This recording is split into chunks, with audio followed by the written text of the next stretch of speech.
जयामो आदिवासी जंगल रखवाला रे।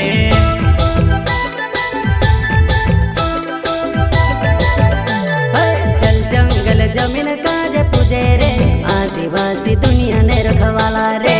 बाप देव खतरी काज पूजे रे आदिवासी सबसे निराला